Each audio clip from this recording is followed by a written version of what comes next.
ಯಲವಳ್ಳಿ ಎಂಬ ಗ್ರಾಮದಲ್ಲಿ 8 ವರ್ಷದ ಹಿಂದೆ ಮಾದೇವಿ ಎಂಬ ಮಹಿಳೆ ಮೇಲೆ ಕೌಟುಂಬಿಕ ದೌರ್ಜನ್ಯ ನಡೆದು ಹುಚ್ಚಿ ಎಂದು ಅಮಾನವೀಯವಾಗಿ ಮನೆಯಿಂದ ಹೊರಹಾಕಿದ ಘಟನೆ ನಡೆದಿತ್ತು. ನಂತರ ನೊಂದ ಮಹಿಳೆ ಯಾರದೋ ಮನೆಯ ಕೆಲಸ ಮಾಡಿ ಕೆಲವು ವರ್ಷಗಳವರೆಗೆ ಜೀವನ ನಡೆಸುತ್ತಾ ತನ್ನ ಮಕ್ಕಳನ್ನು ನೋಡೋಕೆ ಬಂದರೂ ಬಿಡದೆ ಕಾಲಿನಿಂದ ಹೊಡೆದು ಓಡಿಸಿದ್ರು ಎನ್ನಲಾಗಿದ್ದು, ಮಾನಸಿಕ ಸ್ಥಿಮಿತ ಕಳೆದು ಅಸ್ವಸ್ಥೆಯಾಗಿ ಸಾಮಾನ್ಯ ಮಹಿಳೆಯರಂತೆ ಗುರುತಿಸಲು ಆಗದ ಸ್ಥಿತಿಗೆ ತಲುಪಿದ್ದಾಳೆ. ನಂತರ ಶೈಲೇಶ್ ನಾಯ್ಕ್ ಎನ್ನುವ ಸಮಾಜ ಸೇವಕ ಅವಳನ್ನು ಕಂಡಾಗ ಆಸ್ಪತ್ರೆಗೆ ಸೇರಿಸಿ ಚಿಕಿತ್ಸೆ ಕೊಡಿಸಿ ಉಳಿಯಲು ಸೂರು ಊಟ ನೀಡಿ ಮಾನವೀಯತೆ ಮೆರೆದಿದ್ದು, ನಂತರ ಶಾಶ್ವತ ಪರಿಹಾರಕ್ಕಾಗಿ ಮಹಿಳಾ ಸಾಂತ್ವನ ಕೇಂದ್ರವನ್ನು ಸಂಪರ್ಕಿಸಿ ಮಹಿಳಾ ಮತ್ತು ಮಕ್ಕಳ ಅಭಿವೃದ್ಧಿ ಅಧಿಕಾರಿಗಳ ಗಮನಕ್ಕೆ ತಂದರೂ ಏನೂ ಪ್ರಯೋಜನ ಆಗದೆ 2 ವರ್ಷಗಳು ಕಳೆದವು.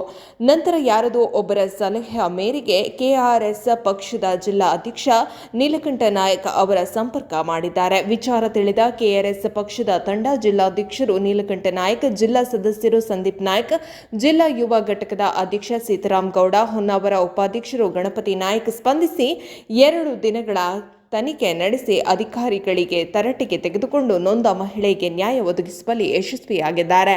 ಈ ಸಂದರ್ಭದಲ್ಲಿ ಕನ್ನಡ ಪರ ಹೋರಾಟಗಾರರು ವೆಂಕಟೇಶ್ ಕೊಡಿಯ, ಅಂಗವಿಕಲರ ಸಂಘದ ಅಧ್ಯಕ್ಷರು ಪ್ರವೀಣ್ ಶೇಟ್ ಹಾಗೂ ನ್ಯಾಯವಾದಿಗಳಾದ ನಾಗರಾಜ್ ಹೆಗ್ಡೆ ವಕೀಲರು ಸ್ಪಂದಿಸಿ ಸಹಕರಿಸಿದ್ದಾರೆ. ಗಂಡ ಯಾರೂ ಇಲ್ಲ, ಕುಟುಂಬನೇ ಇಲ್ಲ ಅನ್ನುವಂತ ಒಂದು ಸ್ಥಿತಿಯಲ್ಲಿ ಕಾಣಿಸ್ತಾರೆ. ಆದ್ರೆ ಇವರು ನಿರ್ಗತಿಕರಲ್ಲ, ಎಲ್ಲಾನು ಇದೆ ಇವರಿಗೆ. ಮನೆ ಇದೆ, ಗಂಡ ಇದ್ದಾರೆ, ಮಕ್ಕಳಿದ್ದಾರೆ, ಎಲ್ಲರೂ ಇದ್ದಾರೆ. ಆದ್ರೆ ನೋಡಿದ್ರೆ ಮಾತ್ರ ಯಾರು ಇಲ್ಲದೆ ಇರುವಂತ ಪರಿಸ್ಥಿತಿಯಲ್ಲಿ ಕಾಣಿಸ್ತಾ ಇದ್ದಾರೆ. ಮನೆಯಲ್ಲಿ ಒಂದು ನಿಮಿಷ ಅಲ್ಲೇ ನಿಂತ್ಕೊಳ್ಳಿ ಎಲ್ರು. ಇಲ್ಲೇ ಅವರು ಮಲಗಿ ಊಟ ತಿಂಡಿ ಎಲ್ಲಾನು ಇಲ್ಲೇ ಮಾಡೋದು, ಇಲ್ಲೇ ದಿನ ಆದ್ರೆ ಬೆಳಗ್ಗೆ ಮಾಡೋದು, ರಾತ್ರಿ ಆದ್ರೆ ಇಂಥ ಒಂದು ಪರಿಸ್ಥಿತಿಯಲ್ಲಿ ಇದ್ದಾರೆ. ಆಮೇಲೆ ಎಲ್ಲಾನು ಇದ್ದು ಏನೂ ಇಲ್ಲದೆ ಇರೋ ಅಂತ ಒಂದು ರೀತಿ ದುಃಖಕರ ಪರಿಸ್ಥಿತಿಗೆ ಇವರು ನೂಕಿದ್ದಾರೆ. ಇದಕ್ಕೆಲ್ಲ ಏನ್ ಕಾರಣ, ಯಾವ ಕಾರಣಕ್ಕಾಗಿ ಇವರು ಇಷ್ಟು ವರ್ಷ ಇಲ್ಲೇ ಬಗ್ಗೆ ಏನಾದರೂ ಇನ್ನೂ ಡೀಟೇಲ್ಸ್ ಬೇಕಂದ್ರೆ ಸಾಧ್ಯವಾದರೆ ಒಂದ್ಸಲ ಯಲವಳ್ಳಿ ವಿಸಿಟ್ ಮಾಡಿ. ಇದ್ರ ಗಂಡನ ಮನೆ ಯಲವಳ್ಳಿ.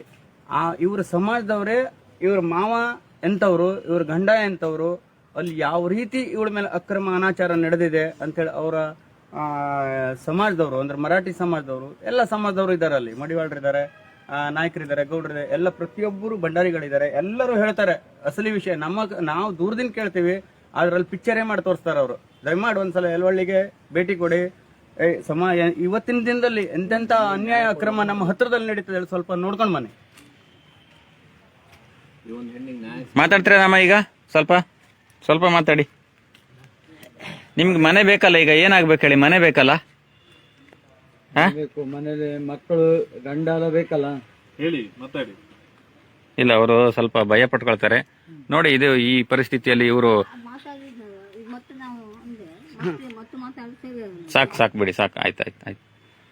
ಇವರು ಶೈಲೇಶ್ ನಾಯ್ಕರು, ಇವರೊಂದು ಬಹಳ ಪುಣ್ಯಾತ್ಮರು. ಇವತ್ತು ನಾವು ಎಷ್ಟೋ ಜನ ಸಾಮಾಜಿಕ ಕಾರ್ಯಕರ್ತರನ್ನ, ಸಮಾಜ ಸೇವಕರನ್ನ ನೋಡಿದೀವಿ. ಆದ್ರೆ ಇಂತಹ ಪರಿಸ್ಥಿತಿಯಲ್ಲಿರುವಂತ ಒಂದು ಹೆಣ್ಮಗಳನ್ನ ತಂದು ಇಲ್ಲಿಗೆ ಅವಳಿಗೆ ಒಂದು ಆಶ್ರಯವನ್ನು ಕೊಟ್ಟು ಊಟ ತಿಂಡಿ ಉಪಚಾರವನ್ನ ಮಾಡಿ ಇಷ್ಟು ವರ್ಷ ನೋಡ್ಕೊಂಡಿದ್ದಾರೆ. ಇವರಿಗಂತೂ ತುಂಬಾ ದೊಡ್ಡ ಧನ್ಯವಾದಗಳನ್ನ ನಾವು ಎಲ್ಲ ನಮ್ಮ ಕೆಆರ್ಎಸ್ ಪಕ್ಷದ ವತಿಯಿಂದ ಹೇಳೋದಕ್ಕೆ ಇಷ್ಟಪಡ್ತೀವಿ.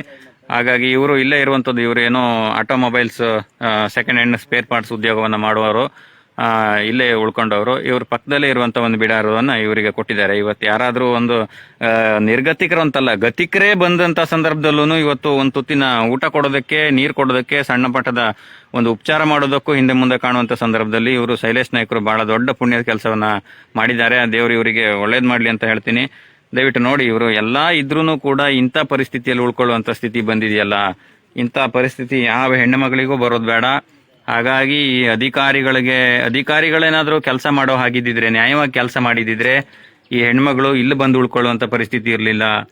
ದಯವಿಟ್ಟು ಇಂಥ ಸನ್ನಿವೇಶಗಳು ಮತ್ತೆಲ್ಲೂ ನಡಿಬಾರ್ದು ಅನ್ನೋ ಕಾರಣಕ್ಕಾಗಿ ಈ ವಿಡಿಯೋವನ್ನ, ಇಂಥ ಪ್ರಕರಣಗಳು ಎಲ್ಲೇ ನಡೆದ್ರೂ ಕೂಡ ಅವರಿಗೆಲ್ಲರಿಗೂ ತಲುಪೋ ಹಾಗೆ, ಮತ್ತೆ ಸಂಬಂಧಪಟ್ಟ ಅಧಿಕಾರಿಗಳಿಗೆ ತಲುಪೋ ಹಾಗೆ ಈ ವಿಡಿಯೋ.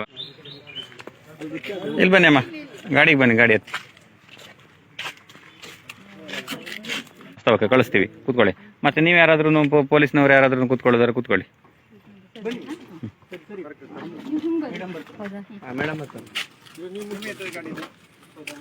ಬಂಧುಗಳೇ, ಅದರ ಬಗ್ಗೆನೂ ಒಂದಿಷ್ಟು ಕ್ರಮ ತೆಗೆದುಕೊಂಡು ಅಧಿಕಾರಿಗಳು ರೇಷನ್ ಕಾರ್ಡ್ ಅಲ್ಲೂ ಅವಳ ಹೆಸರನ್ನ ಸೇರ್ಸ್ಕೊಡ್ಬೇಕು ಮೇಡಮ್.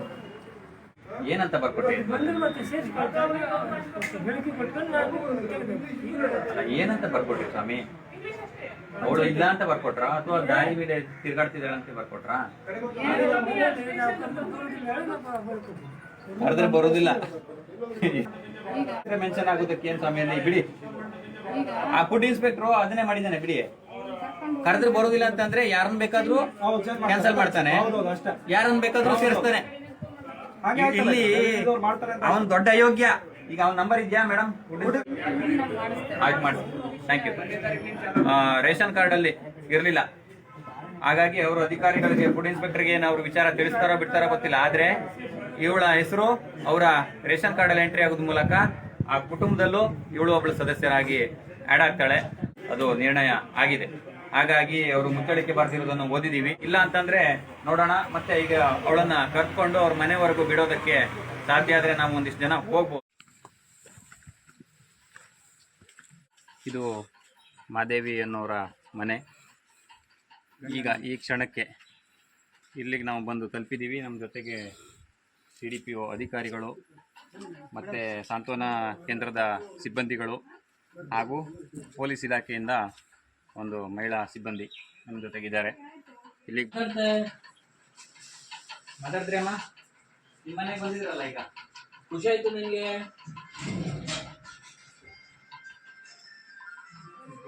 ನೋಡೋದಕ್ಕೆ ಭಾಳ ಖುಷಿ. ಮಾದೇವಿ ಅನ್ನೋರನ್ನ ಅವರ ಮನೆಗೆ ತಂದು ಅವರಿಗೆ ಇವತ್ತಿಂದ ಇಲ್ಲಿ ವಾಸ್ತವವನ್ನು ಕಲ್ಪಿಸಿರುವಂಥದ್ದು. ನಮ್ಮ ಜೊತೆಗೆ ಈಗ ಮಹಿಳಾ ಅಭಿವೃದ್ಧಿ ಅಧಿಕಾರಿ ಆಗಿರುವಂಥ ಮೇಡಮ್ ಅವರು ಜೊತೆಗಿದ್ದಾರೆ. ಹಾಗೆ ಪೊಲೀಸ್ ಸಿಬ್ಬಂದಿಯವರು ಜೊತೆಗಿದ್ದಾರೆ. ಸಾಂತ್ವನ ಕೇಂದ್ರದ ಸಿಬ್ಬಂದಿಯವರು ಜೊತೆಗಿದ್ದಾರೆ.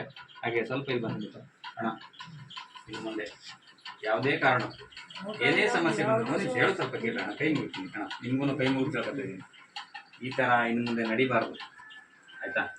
ಅದು ಒಂದು ಜೀವ, ಹೆಣ್ಮಗಳು. ಯಾರಾಗಲಿ ಈಗ ನಾವ್ಯಾಕೆ ಬಂದಿದ್ದೀವಿ ಹೇಳಿ ನೋಡುವ? ನಮ್ಗೇನಾದ್ರೂ ಯಾರಾದ್ರೂ ನೇಮಿಸಿದಾರ ನಾವು ಬರಬೇಕು ಅಂತೇಳಿ? ಇಲ್ಲ. ನಮ್ಮ ಸಂಬಂಧಿಕರ ಥರನೇ ಯಾರಾದರೂ ಇದೇ ಥರ ಆದರೆ ನಾವು ಕೈ ಕಟ್ಕೊಂಡು ಕೂತ್ಕೊಂಡಿರ್ತಿದ್ರಾ? ಇಲ್ಲ ಅಲ್ಲ, ಹೋಗ್ತಿದ್ದೀವಲ್ಲ. ಅದೇ ಥರಕ್ಕೆ ಅಧಿಕಾರಿಗಳು ಇರೋದು, ಅವ್ರ ಮುಖಾಂತರನೇ ಮಾಡಿಸಿದ್ದೀವಿ. ಅವಳಿಗೆ ಮತ್ತೆ ಅವಳಿಗೆ ಏನಾದರೂ ಜಾಗ ಬಿಟ್ಟು ಹೋಗ್ತಾಳೆ ಅಂತಂದರೆ ಟ್ರೀಟ್ಮೆಂಟ್ ಅಗತ್ಯ ಇದೆ, ಟ್ರೀಟ್ಮೆಂಟ್ ಕೊಡಿಸಿ. ಇಲ್ಲ ನಾವು ಕೊಡಿಸಿದ್ದೀವಿ ಆದರೂ ಹೋಗ್ತಾ ಇದ್ದಾಳೆ ಅಂತಂದರೆ ಟ್ರೀಟ್ಮೆಂಟ್ ಕೊಡಿಸಿಲ್ಲ. ಟ್ರೀಟ್ಮೆಂಟ್ ಕೊಡಿಸಿದ್ರೆ ಯಾಕೆ ಹೋಗ್ತಾಳೆ? ಹೌದಲ್ಲ? ಚೆನ್ನಾಗಿ ನೋಡ್ತಾಳೆ. ಕೈ ಮುಗಿತೀನಿ. ಹಾಂ, ಥ್ಯಾಂಕ್ ಯು.